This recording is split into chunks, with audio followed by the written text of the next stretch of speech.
Guys ഇതെന്നാ സാധനം എന്ന് മനസ്സിലായ? ഇതെന്നാ സാധനം നടക്കും അറിയില്ല. നമുക്ക് എന്തായാലും ഇത് അൺബോക്സ് ചെയ്ത് നോക്കാം. അപ്പത്തേക്ക് നിങ്ങൾ കമൻ്റ് ആയിട്ടിട് ഇതെന്നായിരിക്കും സാധനം എന്ന്.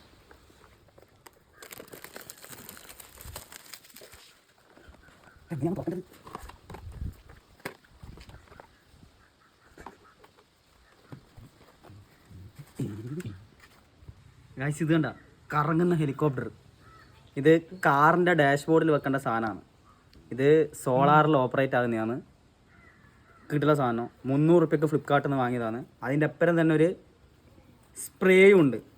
ഇതെന്താ ചെയ്യേണ്ടതെന്ന് വെച്ച് കഴിഞ്ഞാൽ ഇതിൻ്റെ അകത്ത് ഒഴിച്ച് കഴിഞ്ഞാൽ കാറിന് നല്ല സ്മെല്ല് വരും. ഗൈസ് ഇതിലെങ്ങനെയാണ് ആ പെർഫ്യൂം ഫില്ലാക്കേണ്ടതെന്ന് അറിയാം. ഇതിലെ അടിയിലത്തെ ഈ കമ്പാർട്ട്മെൻറ്റ് ഇങ്ങനെ കഴിച്ചിട്ട് ഇതിൻ്റെ അകത്തേക്ക് അതിനപ്പുറം കിട്ടിയ സ്പ്രേന്ന് ഒരു തുള്ളി ഇട്ടിക്കുക. എന്നിട്ട് പിന്നെയും ഇത് തിരിച്ചടച്ച് വെച്ചിട്ട് കാറിൻ്റെ അകത്ത് വെച്ച് കഴിഞ്ഞാൽ കാറിൽ നല്ല ഡബ്ല്യു സ്മെല്ലും ആയിരിക്കും. ഇതിങ്ങനെ കറങ്ങിക്കൊണ്ട് നിൽക്കുകയും ചെയ്യും. നല്ല അടിപൊളിയായിരിക്കും ഡാഷ്ബോർഡിൽ ഇരുന്നിട്ട് ഇങ്ങനെ കറങ്ങുന്ന കാണാൻ.